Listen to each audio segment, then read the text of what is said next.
스티브 잡스 그림자를 벗자 좀 위기가 직면이 됐다라는 그런 평가가 나오고 있는데요. 이 애플 매출의 하락 속도가 당분간 일시적인 것이 아니라 좀 중장기적으로 지속될 것이라는 그런 회의적인 시각이 나왔습니다. 그렇기 때문에 관련 부품주들에 대해서도 좀 선별하는 작업이 필요할 것 같아요. 뭐 LG 디스플레이나 인터플렉스 같은 경우에는 한 발짝 물러서서 바라보시는 게 좋을 것 같고요. 부품주 중에서도 삼성전자발 매출이 좀 삼성전자향 매출이 좀 큰 종목들이 있죠. 파트론과 인탑스 같은 종목들 추세 살아있다고 하니까요. 관심 가져보시는 게 좋을 것 같습니다. 자, 세 번째로 살펴볼 이슈는요. 조선업종 관련 이슈를 한번 살펴보려고 합니다. 오늘 나온 리포트를 보니까 2013년 조선업종 그간 부진했던 과거를 잊고 부활할 것이다라는 그런 리포트가 있더라고요.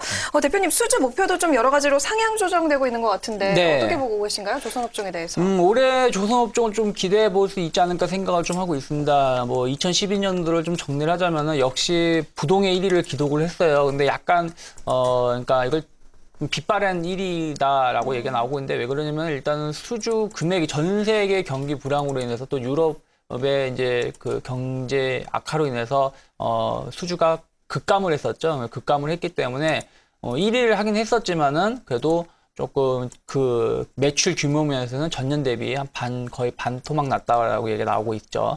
또 하나가 이제 금액적인 부분에서는 거의 300억 달러 정도 수주를 했어요. 우리나라 10개사 조선사들이. 근데 이제 수주 물량으로 따지자 그러면은 중국이 하고 거의 차이가 안 납니다. 우리나라가 한 710만 정도 톤 정도의 수주를 했고 중국은 그러니까 우리나라 750만 톤 정도, 그리고 중국은 710만 톤 정도 수주를 했는데 큰 차이가 안 나지, 5% 남짓 차이가 나는 거지. 근데 다만 금액적인 부분에서는 우리나라가 중국보다 거의 2배 이상 수주 금액이 크다. 즉 무슨 얘기냐면은 저가 선박은 이미 이제 중국으로 다 넘어갔고 고가 선박, LNG선이라든지 해양 플랜트 관련된 고부 가치 관련된 선박이라든지 이런 부분들 우리나라가 이제 독점을 하고 있다. 뭐 예를 들어서 뭐 LNG선 같은 경우는 작년에 우리나라가 한 70% 가까이, 73% 정도 차지했었고 드리십도 한 67%를 차지하면서 역시 독자적으로 거의 뭐 독점을 지휘하고 있는데 올해도 이러한 부분들이 계속 이어질 수 있을까 생각을 하고 있어요. 그래서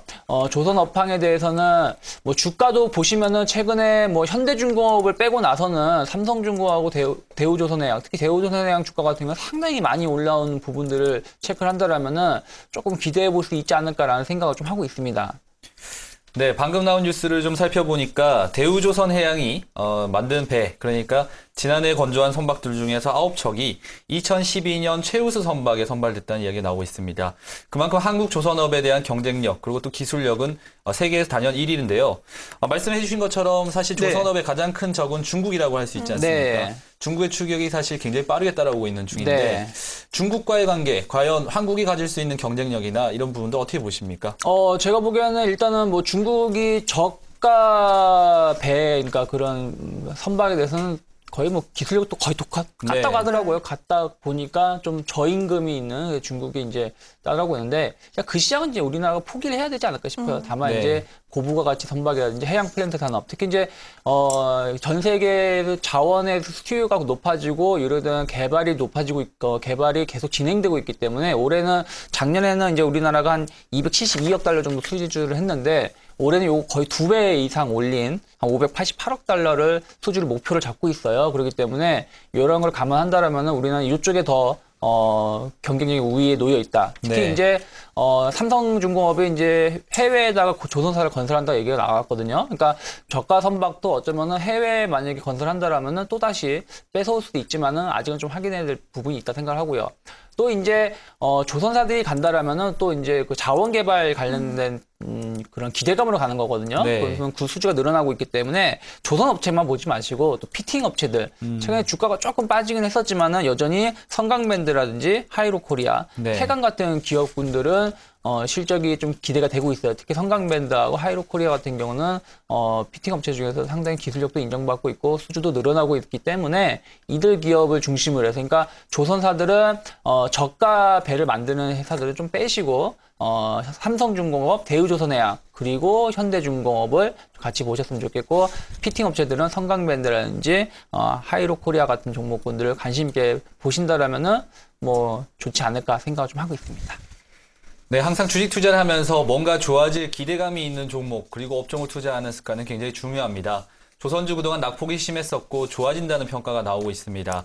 종목들도 나왔는데요. 관련 기업으로는 삼성중공업과 대우조선해양 그리고 피팅 업체로서는 성광밴드와 하이로코리아, 태강 등이 탑픽 종목으로 제시되었습니다. 잘 참고해서 한번 보시고요. 다음 이슈 한번 넘어가 보도록 하겠습니다. 네, 마지막으로 많은 분들이 좀 재밌어 하시고 관심 가질 만한 이슈인 것 같습니다. 올 3월부터 본격적으로 카드 무이자 할부가 중단된다라는 소식이 나오고 있습니다. 이렇게 카드사 서비스가 변화가 생기면 소비자들의 소비 패턴도 좀 바뀔 것 같아요. 저 같은 경우에도 3월부터는 좀 직불 카드를 많이 써야겠다라는 생각을 하고 있는데요. 대표님, 이 소비자들의 소비 패턴 변화, 어떤 변화가 올까요? 일단은 제가 봤을 때는 그런 게 있을 것 같아요. 무슨 얘기냐면 아까 말씀하신 것처럼 굳이 내가 할부를 안 산다라면은 연회비를 내면서까지 신용카드를 다량의 신용카드를 갖고 있을 필요가 있겠느냐. 얼마 전에 뉴스를 보니까 신용카드 회사 배신이라고 얘기까지 나오고 있어요. 그래가지고 뭐 굳이 한 달에 1년에 보통 15,000원, 뭐 비싼 거는 2만 원까지 낸다고 하더라고요. 연회비를. 그래서 그런 것들 낼 필요는 없다. 뭐 해지하고 한두 개 좀 줄이자 얘기가 나오고 있는 그런 운동이 좀 발생하고 있는데. 그러면 이제 그러한 부분들이 조금 달라질 수 있고요. 또 하나가 이제 고가 제품이죠. 고가 제품들이 주로 가전 제품이라든지 어떤 가구 이런 거예요. 근데 이러한 예전에는 무이자 할부가 됐었으니까. 근데 또 이런 할부가 제도라는 게 우리나라하고 아시아 몇몇 국가만 있는 제도인데, 어쨌든 이제 이런 무이자 할부를 내가 예전에는 100만 원이면 100만 원, 월 10만 원씩 쪼개서 내면서 썼었는데, 이제는 이자를 내야 된다고 한다면은 좀 거부감이 생길 수 있어요. 그러면은, 반대로 요 관련된 기업들이 피해를 입을 수도 있지만, 제조업체들이죠. 근데 또 반대로 생각을 하자면은, 작년부터 붐이 일어나기 시작을 한 게 렌탈 관련된 산업입니다. 그러니까 지금 렌탈 산업이 엄청나게 확대가 되고 시장이 커지고 있다고 그러는데, 무슨 얘기냐면 렌탈 산업은 뭐냐면 내가 필요한 좀 고가 제품들을 내가 쓰고 싶을 때 빌려 쓰는 거거든요. 근데 요게 요즘에는 그러한 회사들이 자체적으로 서비스를 하는 게 많아요. 예를 들어서 하이마트 같은 경우는 그 자체 가전제품, 좀 비싼 제품들에 대해서 자체적으로 렌탈 서비스를 하고 있고요. 또 하나가 웅진 같은 코웨이 같은 경우도 그 렌탈 서비스인데 작년에는 그 침대 같은 것도 그런 렌탈 서비스를 하고 있죠. 그래서 이런 렌탈 산업에 관련된 기업들이 또 요구에 관련된 제조사들이 수혜를 입을 수 있지 않을까 보고 있고요. 또 하나가 그동안에 이제 대형 할인마트에 가가지고 많은 물건들 동시에 구매를 해가지고 한 열흘이고 20일이고 이렇게 냉장고에 넣어놓고 사용하시는 분들이 많았었는데, 지금 굳이 그럴 필요가 없다는 것이죠. 그냥 필요할 때마다 내가 동네 마트를 가서 사면 된다는 것이죠. 근데 요즘에는 기업형 슈퍼마켓이라든지 편의점 같은 경우가 많이 확대되어 있기 때문에 이런 소규모 리테일 산업이 괜찮다고 보고 있고요. 또 이제 백화점 같은 경우 보신다라면은 예전에는 이제 그냥 백화점에 물건 사러 갔지만 요즘에는 직장인들 혹은 이제 그 개인 나홀로 세대가 많다 보니까 퇴근할 때 백화점 식품 코너에 가가지고 내가 그날 먹고 싶은 거 사가지고 가는 분들도 많다고 해요. 저도 가끔 사용을 하는데, 그러한 것들에 보신다라면 이제 그런 이제 그 소비 패턴이 변화가 될 수 있다는 거죠. 작은 부분들이. 그래서 이러한 기업들 제가 좀 뽑아 보니까 편의점 같은 경우라면 결국엔 GS 리테일이 상장이 되어 있기 때문에 이러한 관계 좀 관심 있게 보셨고, 또 이제 롯데 쇼핑 같은 경우는 이제 얼마 전에 이제 롯데 미도하고 합병을 완전히 이루어졌잖아요. 근데 롯데 쇼핑이 왜 관심을 갖냐면은 그 대형 백화점이 있는 게 아니라 중소형 백화점을 많이 확보하고 있다는 부분이 있어요. 그래서 또 이제 롯데 계열의 또 이제 편의점도 있고, 그래서 롯데 쇼핑이 또 수혜를 입을 수 있지 않을까, 길게 봤을 때는. 그리고 아까 말씀드린 렌탈 산업이 좀 확대가 된다라면은 하이마트라든지 코웨이, 그리고 아직은 좀 이 부분이 크진 않지만 어쨌든 작년부터 또 렌탈차가 상당히 많이 팔리고 있다 하면은 아주 렌터카 같은 회사들도 좀 주목을 받을 수 있지 않을까 하면, 지금 당장은 솔직히 주목을 받지 않을 겁니다. 다만 이게 이제 본격화 된다라면은 주가는 항상 먼저 움직이기 때문에 항상 연초에 좀 관심을 갖고 이런 이슈를 대응하시는 게 좋지 않을까 생각을 좀 하고 있습니다. 네, 지금 직장인들 경우에는 현재 연말 소득공제 시즌이기 때문에 아마 소득공제 하시다 보면은 작년에 쓴 카드값 때문에 깜짝 놀라시는 분들 많으실 겁니다.